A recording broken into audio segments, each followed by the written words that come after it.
పశుసంవర్ధక శాఖ tech conclave లో సీఎం చంద్రబాబు మాట్లాడుతున్నారు. ఇప్పుడు లైవ్ చూద్దాం. ఇది ఏదో ఒక ఆంధ్రప్రదేశ్ కి కన్ఫైన్డ్ కావడం కాదు.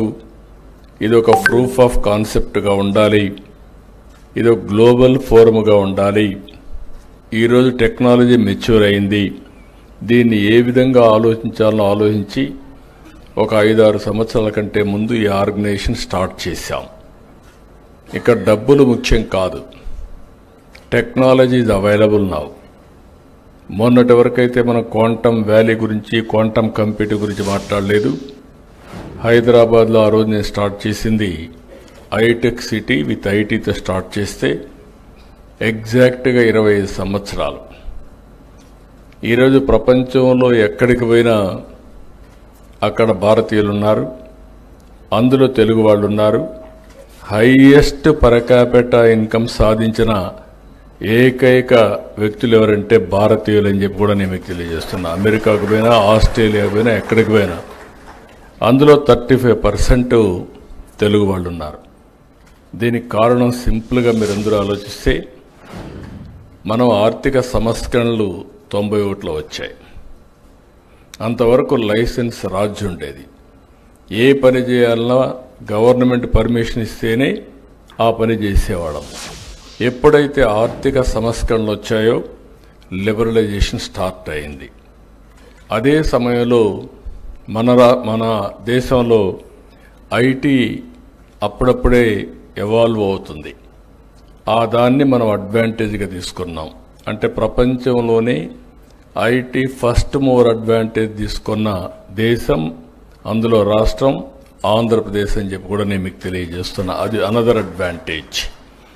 అక్కడి నుంచి మూడో అడ్వాంటేజ్ మీరు చూస్తే డెమోగ్రఫిక్ డివిడెంట్. ప్రపంచంలో యంగ్స్టర్స్ ఎక్కువ ఉండే దేశం భారతదేశం. ఒకప్పుడు నేను ఫ్యామిలీ ప్లానింగ్ మాట్లాడాను, ఇప్పుడు నేను పాపులేషన్ మేనేజ్మెంట్ మాట్లాడుతున్నా. ఆ రోజు నేనే చేశా, ఈరోజు మళ్ళీ నేనే చేస్తున్నానంటే భవిష్యత్తును ఆలోచించి ఇలాంటి నిర్ణయాలు చేస్తున్నాం. దీనివల్ల జరిగినటువంటి డెవలప్మెంట్ మీరు ఒక్కసారి చూస్తే, ఎప్పుడైతే ఎకనామిక్ రిఫార్మ్స్ వచ్చాయో పబ్లిక్ ప్రైవేట్ పార్ట్నర్షిప్ వచ్చింది.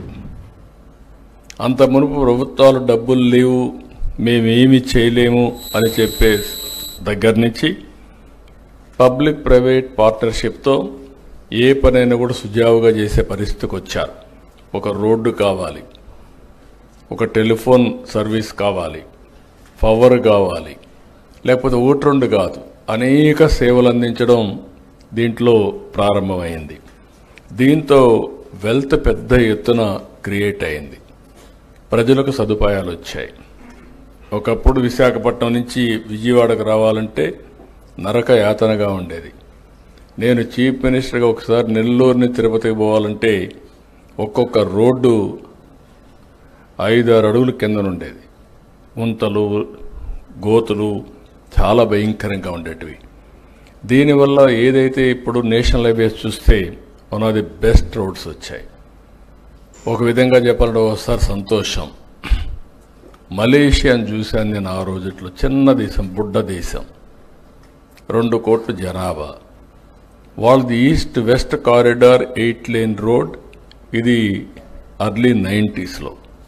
అది చూసిన తర్వాత మన దేశం ఎందుకు మరి చేయలేకపోతుందంటే, ఆనాడుండే ప్రధానమంత్రితో గట్టిగా పట్టుబడితే, నేను పదే పనిగా చెప్తే లాస్ట్లో ఈయన first road proof of concept వేసాం, నెల్లూరు నుంచి చెన్నై వరకు. ఆ తర్వాత గోల్డెన్ క్వాడ్రిలేటరల్ రోడ్ వచ్చింది. ఇప్పుడు ఏ డిస్ట్రిక్ట్ పోయిన నేషనల్ హైవేస్ వచ్చాయి, బ్రహ్మాండంగా ఇన్ఫ్రాస్ట్రక్చర్ వచ్చింది. దీనివల్ల యూజర్స్ కొంత డబ్బులు పే చేస్తున్నారు. దానివల్ల వాళ్ళకి కంఫర్ట్ వస్తుంది, టైం సేవింగ్, పెట్రోల్ ఆదా అవుతుంది, లేకపోతే రైడింగ్ కంఫర్ట్ వస్తుంది, అనేక బెనిఫిట్స్ వచ్చే పరిస్థితి వచ్చింది. దీనన్నిటి వల్ల బెటర్ లివింగ్ స్టాండర్డ్స్ వచ్చాయి ప్రజలకి. కమ్యూనికేషన్లోనే, లేకుంటే ఏ విషయంలో, అన్ని విషయాల్లో. అయితే ఈరోజు మనం గుర్తుపెట్టుకోవాల్సింది, హ్యావ్స్ అండ్ హ్యావ్ నాట్స్ మధ్య డబ్బులుండే వాళ్ళ దగ్గర ఎక్కువ డబ్బులు వెళ్ళిపోతున్నాయి. రెండో టైర్ చూస్తే 46,982 మంది ఉన్నారు. అదే మరి టైర్ 3 చూస్తే 32,244 మంది, ఒక 6-7 లక్షల నుంచి 10 లక్షల వరకు ఆదాయం వచ్చే పరిస్థితి వస్తూ ఉంది. అంటే దీన్ని బట్టి చూసినప్పుడు మనం అందరం కూడా ఆలోచించాల్సింది, వీళ్ళ ఆదాయాన్ని పెంచడానికి ఏం చేస్తే బాగుంటుందనో ఒక ఎక్సర్సైజ్ చేశాం.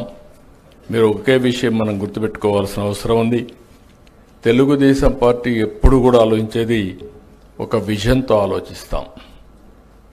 ఆ విజన్తో మాటలు చెప్పడం కాదు, చేసి చూపిస్తున్నాం. ఎప్పుడు కూడా తెలుగుదేశం పార్టీ అధికారం ఉన్నప్పుడు 5 సంవత్సరాలకు ఒకసారి రైతు ఆదాయం డబుల్ అవుతా ఉంది. వేరే గవర్నమెంట్లు వచ్చినప్పుడు దాంట్లో 50% కూడా సాధించలేకపోతున్నారు. డైరీలో కూడా అదే మరిగా మీరు చూస్తే గడిచిన 14-19లో దగ్గర 21% CAGR సాధించాం ఒక డైరీలో. నేను ఆ రోజు కూడా ఒకటే ఆలోచించాను, డైరీ అనేది చాలా ముఖ్యం, జీవనోపాధి అని చెప్పి ఇప్పుడు మాట్లాడిన మిత్రులు చాలామంది మాట్లాడారు. వాళ్ళందరూ చెప్పింది కొన్ని సజెషన్స్ కూడా అప్పుడు ఇచ్చారు. అప్పట్లోనే సైలేజ్ ప్రారంభించాం. అప్పట్లోనే టెక్నాలజీ ఏ విధంగా పెనిట్రేట్ చేయాలనో అగ్రికల్చర్లో చాలా విషయాలు చేశాం. అవన్నీ కూడా రాను ఇదే పరిస్థితి వచ్చింది. ఈరోజు ఇన్ని ఒడుకుదుడుకులు సరిగా చేయకపోయినా ఈ సంవత్సరం మనం చూస్తే 1,69,000 కోట్ల రూపాయలు లైవ్ స్టాక్లో GSTP కాంట్రిబ్యూషన్ ఉంది. ఇది హైయెస్ట్ అమంగ్ ఆల్ సెక్టర్స్. ఒక 10 సెక్టర్లు ఉంటే ఫస్ట్ సెక్టర్ లైవ్ స్టాక్ ఒకటి 1,69,000 కోట్లుంది. దీని తర్వాత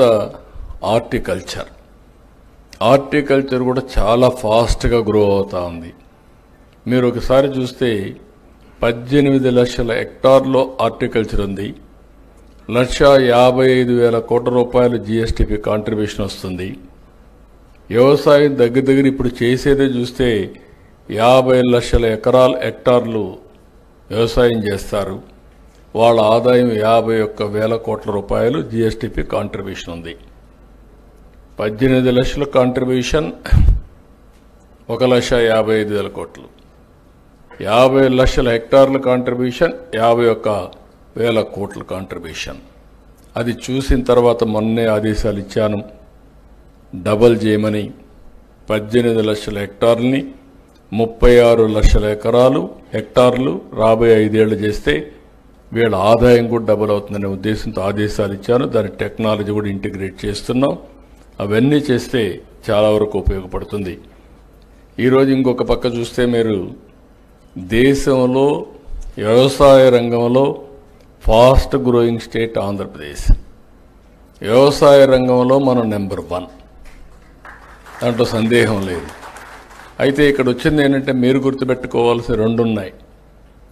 వ్యవసాయ రంగం ఒకప్పుడు ఆంధ్రప్రదేశ్ కూడా వ్యవసాయ రంగమే ఆధారం, అన్నపూర్ణగా పేరుగాంచింది. ఆ రోజు కూడా మీరు ఒకసారి చూస్తే నేను ఆలోచించిన విధానం, వ్యవసాయం ఉండాలి, సర్వీస్ సెక్టర్ అభివృద్ధి కావాలి, ఇండస్ట్రీ కూడా రావాలి. అప్పుడే మనకు రాష్ట్రానికి ఆదాయం పెరుగుతుంది, ఉపాధి అవకాశాలు మెండుగా వస్తాయి. రెండవది, రాష్ట్రం కూడా సంపద సృష్టించుకుంటూ ముందుకు పోయే అవకాశం వస్తుంది. ఈరోజు మీరు చూస్తే తెలంగాణ, అందుకే నేను ఆ రోజు ఆలోచించి సర్వీస్ సెక్టర్కి వెళ్ళాం. ఈరోజు తెలంగాణ చూస్తే మీరు 67% సర్వీస్ సెక్టర్ ఉంది, అగ్రికల్చర్ 14% ఉంది.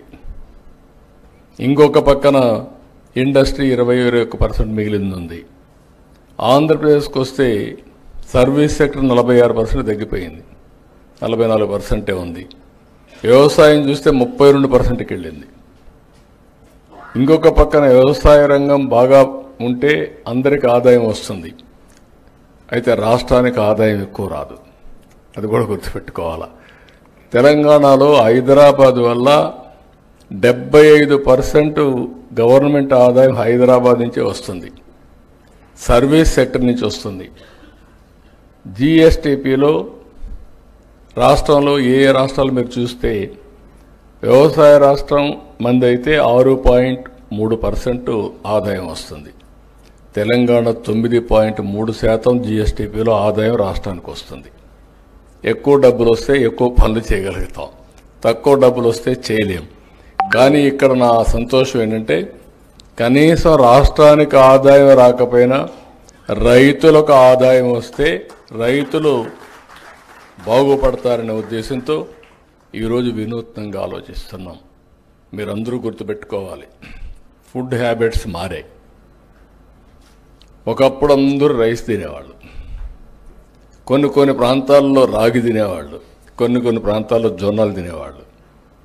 కానీ ఫస్ట్ టైం మన నాయకుడు ఎన్టీ రామారావు గారు వచ్చిన తర్వాత అందరికీ రైస్ ఇవ్వడం మొదలుపెట్టారు. 2 రూపాయల కేజీ బియ్యం వచ్చింది.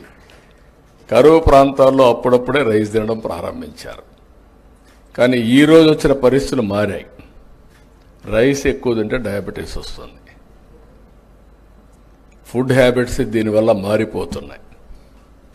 ఫుడ్ హ్యాబిట్స్ మీరందరూ కూడా గుర్తుపెట్టుకోవాల్సింది, మనిషి యొక్క ఆరోగ్యం మనం తినే తిండి పైన, మన అలవాట్ల పైన, లైఫ్ స్టైల్స్ పైన ఆధారపడుతుంది. అందుకే చాలా టెక్నాలజీస్ వచ్చాయి, అవన్నీ నేను మళ్ళీ మాట్లాడతాను. కానీ ఈరోజు ప్రపంచం మొత్తం ఆహారపు అలవాట్లు పెరిగి ప్రోటీన్ రిచ్ ఫుడ్కి వెళుతున్నారు. ప్రోటీన్ అంటే మీరంతా కూడా చికెన్, ఫిష్, లేకుంటే ఎగ్స్. మన మిత్రులు చెప్తున్నారు ఎగ్స్ డిమాండ్ తగ్గిందని, కరెక్టే.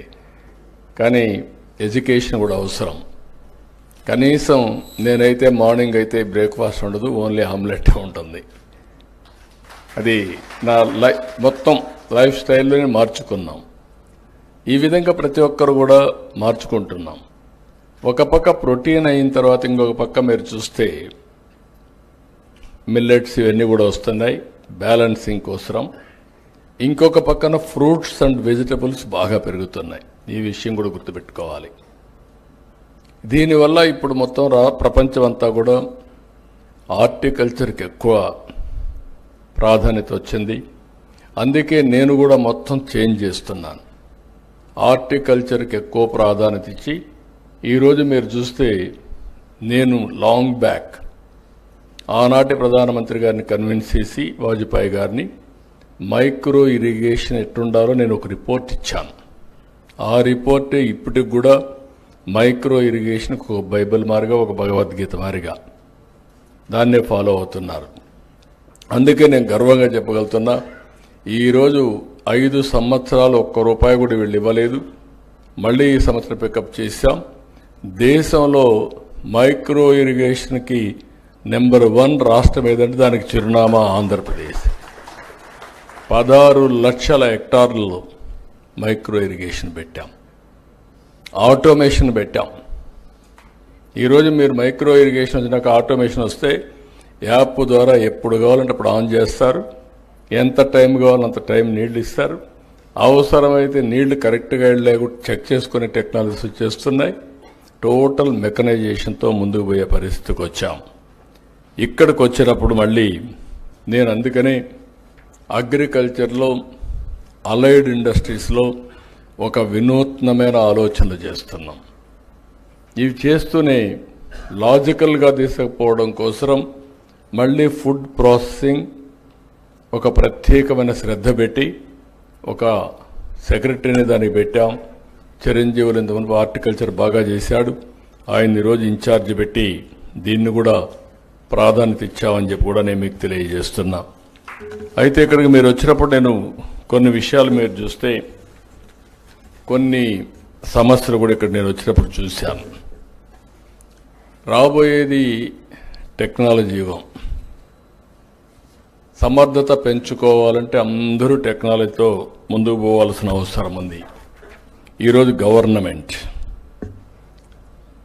నేను ఎప్పుడొచ్చిన టెక్నాలజీ గురించి మాట్లాడుతూ ఉంటాను. టెక్నాలజీ మాట్లాడకపోతే నా మీటింగ్ కూడా కంప్లీట్ కాదు.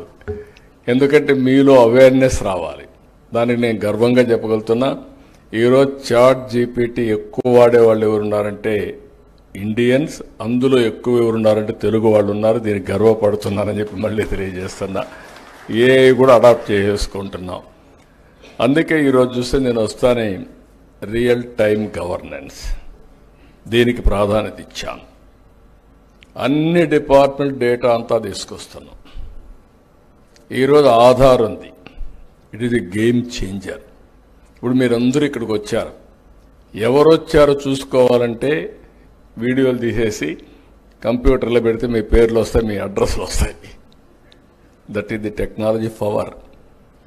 అందుకే ఆధార్కు biggest advantage authentication of every citizen. ఆంధ్రప్రదేశ్లో 5,20,00,000 మంది, 5,05,00,000 మంది దాకా ఉన్నారు. అందరినీ ఆధార్ అథెంటికేషన్ చేశాం. ఇండల్లో ఉండే చిన్న పిల్లలు కూడా, పుట్టిన పిల్లలు కూడా చైల్డ్ ఆధార్ పెట్టేశాం. ఇంకా 5 ఏళ్ళు అవుతానే రెగ్యులర్ ఆధార్ వచ్చేస్తుంది.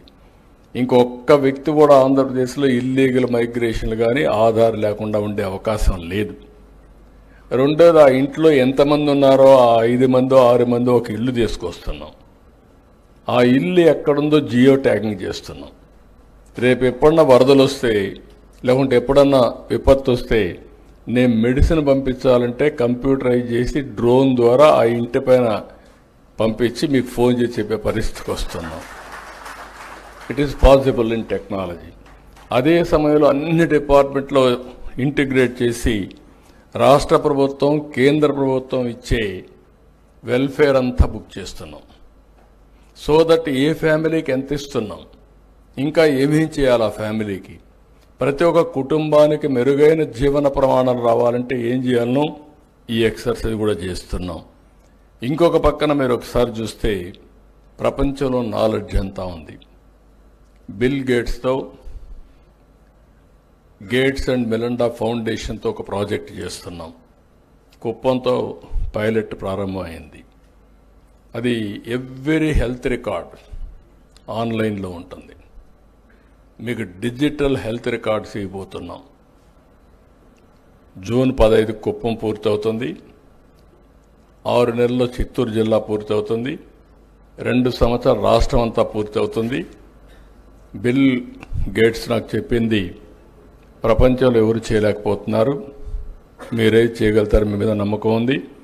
నేను ట్రస్ట్ ద్వారా, ఫౌండేషన్ ద్వారా నేను టెక్నాలజీ నాలెడ్జ్ని తీసుకొస్తా. మీరు ప్రతి ఒక్కరి హెల్త్ ఏ విధంగా పోవాలో, preventive health, real time monitoring, curative, 3 కూడా కాస్ట్ ఎఫెక్టివ్గా ఎటు చేయాలో చేద్దామని చెప్పి రిక్వెస్ట్ చేశారు. ఈరోజు మీరు ఇక్కడ గుర్తుపెట్టుకోవాల్సింది, ఏఐతో ఆగలేదు. ఒకప్పుడు నేను ఏఐ మాట్లాడాను, ఇప్పుడు క్వాంటమ్ వ్యాలీకి వెళ్ళాను. క్వాంటమ్ కంప్యూటింగ్ అంటే సూపర్ కంప్యూటర్ కంటే ఇంకా ఫాస్ట్గా కంప్యూట్ చేసేది గేమ్ చేంజర్ క్వాంటమ్ కంప్యూటింగ్ అని చెప్పి నేను మీకు తెలియజేస్తున్నా. అదే మొన్న చెప్పాను ప్రధానమంత్రి గారు వచ్చినప్పుడు. వాజ్పేయి గారు ఉన్నప్పుడు హైటెక్ సిటీ ఐటీ, ఈరోజు మీ సమక్షంలో quantum valley with AI, this is a game changer అని చెప్పాను. మీరు కూడా గుర్తుపెట్టుకోవాల్సింది, మీరు చెప్పిన సమస్యలన్నీ కూడా రియల్ టైంలో పరిష్కారం అవుతాయి. భవిష్యత్తులో ఇంకా నాకు కొన్ని ఇబ్బందులు ఉన్నాయి, కానీ గవర్నమెంట్లో ఉండే వ్యక్తులందరినీ ఏకత్రాటిపైకి తేవాలన్నా, ఒక యూనిఫామ్గా అందరినీ పనిచేయించాలన్నా, లేకుంటే నేను అందుకే అప్పుడప్పుడు చెప్తా ఉంటాను, మీరు కష్టపడద్దండి, స్మార్ట్గా పనిచేయండి అని. రెండోది, ఇష్టపడి పనిచేస్తే ఎప్పుడు కష్టం ఉండదు. కొంతమంది మా వాళ్ళందరికీ చెప్తా ఉంటే నేనేదో వాళ్ళ మీద ఒత్తిడి తీసి ఫీల్ అవుతున్నారు. ఇప్పుడు ఆల్ ఫైల్స్ ఆర్ ఆన్లైన్. ఒకసారి ఆన్లైన్లో వచ్చినాక ఎక్కడ పోతా ఉండడు, ఒక 5 నిమిషాలు చూసేసి ప్రైవేట్ వ్యక్తులు మీరెట్లా పనిచేస్తున్నారు, మా ఆఫీసులు కూడా మరి పనిచేసే రోజులు వచ్చేసాయి. ఏ వ్యక్తికి కూడా 5-10 గంటల ఫైల్స్ ఉండవు. 10 ఫైల్స్ అయిపోతే ఒక అర్ధ గంటకి అయిపోతాయి. కాబట్టి ఒకప్పుడు నేను హైదరాబాద్లో ఫస్ట్ టైం ముఖ్యమంత్రి అయినప్పుడు చూశాను, ఫైల్ ఎక్కడుందో తెలియదు. ఒక సెక్రటరీ ఉంటాడు, జాయింట్ సెక్రటరీ ఎక్కడో ఉంటాడు, అసిస్టెంట్ సెక్రటరీ ఎక్కడో ఉంటాడు. ఆ రూములు పోతే ఏ ఫైలు కనపడదు, ఎత్తుక్కోవాలి. ఇప్పుడు ఏ బాధ లేదు, ఏ file, all files are online. Money ఖర్చు పెట్టడం ఆన్లైన్. ఇప్పుడు ఏ స్టేజ్కి వచ్చామంటే రేపు రాబోయే రోజుల్లో అన్ని రాష్ట్రంలో ఎవ్రీవేర్ సెన్సార్స్ వచ్చేస్తున్నాయి, ఐఓటీ డివైస్ వచ్చేస్తున్నాయి, డ్రోన్స్ వచ్చేస్తున్నాయి. అదే సమయంలో సెటిలైట్ ఉంది, సీసీటీవీ కెమెరాస్ ఉన్నాయి, వేరబుల్స్ ఉన్నాయి. ఇప్పుడు నేను ఒక రింగ్ పెట్టుకున్నాను, అప్పుడప్పుడు చెప్తా ఉంటాను మీకు కూడా. ఇది ఇప్పుడు కాస్ట్లీ, రేపు రాబోయే రోజు బ్రేక్ త్రూ వస్తుంది. నిద్రలేదు చూస్తే బాడీ రెడీనెస్ తెలుస్తుంది, ఎంత నిద్రపోయామో క్వాలిటీ ఆఫ్ స్లీప్ తెలుస్తుంది. ఒకవేళ నిద్ర తక్కువ పోతే ఇంకొక హాఫ్ అన్ అవర్ పడుకొని బాడీని ఛార్జ్ చేసుకోవచ్చు మనం. ఆ రోజులు వచ్చేసాయి. ఎంత తిన్నామో మనం చూసుకొని గ్లూకోజ్ లెవెల్ చూసుకొని మీరు భోజనం చేసే రోజులు వచ్చాయి. గ్లూకోజ్ ఎక్కువ ఉంటే తగ్గించుకుంటే డయాబెటీస్ మెడిసిన్ తగ్గించుకోవచ్చు. అంటే మీ ఆరోగ్యం మన చేతుల్లో ఉంది. ఆ రోజులు వచ్చాయి. రేపు హాస్పిటల్కి పోయి ఇంటెన్సివ్ కేర్లో ఉండాల్సిన అవసరం లేదు. ఇంట్లో ఉంటే వేరబుల్స్ పెట్టుకుంటే హాస్పిటల్ నుంచి, కంట్రోల్ రూమ్ నుంచి వాళ్ళు మానిటర్ చేసి మిమ్మల్ని ఎప్పుడు కావాలంటే అప్పుడు లిఫ్ట్ చేసే పరిస్థితికి వస్తున్నారు. అంబులెన్స్లు రెడీగా ఉంటే హాఫ్ అన్ అవర్లో వెళ్ళిపోవచ్చు. ఇప్పుడు ఎయిర్ అంబులెన్స్ కూడా వచ్చేసే పరిస్థితికి వస్తున్నాయి. అంటే ఇక్కడ నేను అందుకనే ఇప్పుడు మీరు ఆలోచించాల్సింది, ఇప్పుడు మేము తీసుకొచ్చే నిర్ణయం వల్ల అనేక మార్పులు తీసుకొస్తున్నాం. ఇటీవల కాలంలో మీరు చూస్తున్నారు, వాట్సాప్ గవర్నెన్స్ వచ్చింది. ఇప్పటికే 330 సర్వీసులు ఇస్తున్నాం. ఈ నెలలో 400 ఇస్తాం. రాబోయే రోజుల్లో 2 నెలల్లో 3 నెలల్లో 100% అన్ని సర్వీసులు, మీరు ఏ ఆఫీసుకు పోయే పని లేకుండా. ఇప్పుడే ఒక మిత్రుడు ప్రజెంట్ చేశాడు, ఎట్లయితే అనిమల్ పౌల్ట్రీలో టెస్టింగ్ కోసం అని చెప్పి. మీరు గవర్నమెంట్లో ఊరికే మేము ఇచ్చిన నెంబర్ని ఇచ్చేసి మన మిత్ర హాయ్ అని మీకు ఏ పని చెప్పినా అది చేసి మళ్ళీ మీకు ఇన్ఫర్మేషన్ కానీ టెస్ట్ పంపించే పరిస్థితికి వస్తూ ఉంది. ఇట్ ఈజ్ ఏ ఇమాజినరీ వరల్డ్లో నివసిస్తున్నాం. ఈరోజు రాష్ట్రం మొత్తం నేను చెప్పినట్టన్నీ పెట్టిన తర్వాత air quality, air direction, temperature, humidity, rainfall, thunder bolts, లేకపోతే మీకు కావాల్సినటువంటి రిజర్వాయర్స్లో నీళ్లు, soil moisture, everything is available. 30 parameters ఆన్లైన్లో మీకోసం పెడతాం. అది చూసుకొని మీ యాక్టివిటీ మీరు స్టార్ట్ చేసే పరిస్థితి వస్తుంది. వ్యవసాయం చేయాలన్నా, ఎండలు ఎక్కువ ఉంటే మీ పర్యటన వాయిదా వేసుకోవాలన్నా, లేకపోతే హ్యూమిడిటీ ఎక్కువ ఉంటే మంచినీళ్ళు కూడా తీసుకుపోవడం, పక్కన ఉంటే బటర్ మిల్క్ తీసుకెళ్ళడం రోడ్ల మీదకి. అంటే వర్షం పడితే ముందుగానే చెప్పడం, వర్షం వస్తుంది చూసుకోమనడం. ఇలాంటివన్నీ వచ్చినప్పుడు దాన్ని ఏ విధంగా ఉపయోగించుకోవాలనో మీ మీద ఆధారపడుతుంది. అది ఆధారపడి చేసుకోగలిగితే మనం చాలా ఈజీగా ఉంటుందని చెప్పి కూడా నేను మీకు తెలియజేస్తున్నాం. ఇక్కడికి వచ్చినప్పుడు మన మిత్రులు కొంతమంది బ్యూటిఫుల్గా గవర్నమెంట్ ఈజ్ వెరీ కీన్, ఒక పక్కన టెక్నాలజీ మొత్తం ఉపయోగిస్తాం, ఇంకొక పక్క గవర్నమెంట్ ఇచ్చే ఇన్సెంటివ్స్ అన్నీ కూడా చాలా పగడ్బందీగా ఇస్తాం, ఇంకొక పక్కన హ్యావ్స్ అండ్ హ్యావ్ నాట్స్ మధ్య వ్యత్యాసాలు తగ్గించడానికి ఆలోచిస్తాం.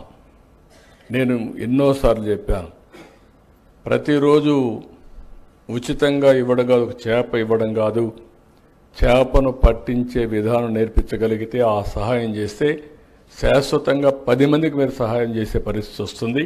ఆ పరిస్థితికి నేను దోహదం చేస్తున్నానని చెప్పి కూడా నేను మీకు తెలియజేస్తున్నా. ఇప్పుడు ఇక్కడికి వచ్చినప్పుడు జిఎఫ్ఎస్టీ వండర్ఫుల్ వర్క్ చేశారు.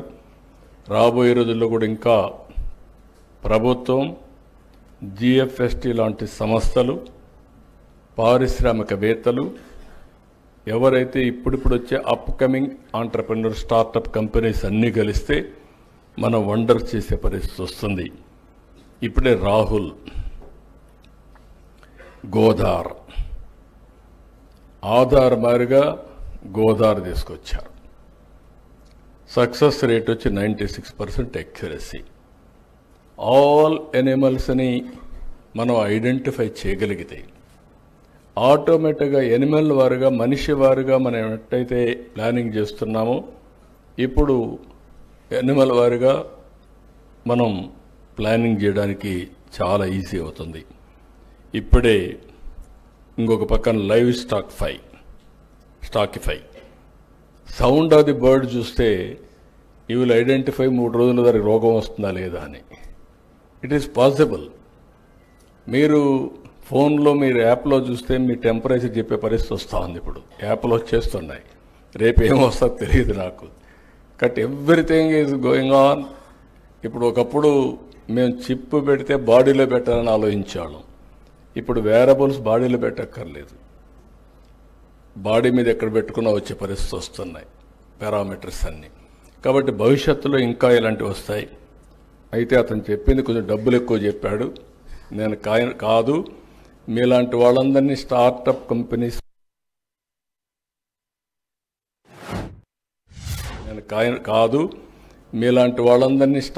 కంపెనీస్ ప్రమోట్ చేయాలనే ఉద్దేశంతో వైబిలిటీ ఆంధ్రప్రదేశ్ గవర్నమెంట్ ఏంటంటే ఒక ప్రూఫ్ ఆఫ్ కాన్సెప్ట్కి మా దగ్గర డేటా ఉంది. ప్రభుత్వం వ్యవసాయ కూలీలు, రైతు కుటుంబంలో ఉండే పిల్లలు ఐటీ చేయాలి అని చెప్పాను. ఈరోజు ఐటీ చేశారు. చేస్తే వాళ్ళందరూ బ్రహ్మాండంగా పైకి వచ్చారు. ఈరోజు అందుకే ఇంకొక మెసేజ్ ఇస్తున్నాను నేను. ప్రతి ఒక్క కుటుంబానికి ఒక ఆంట్రప్రెన్యూర్ కావాలి.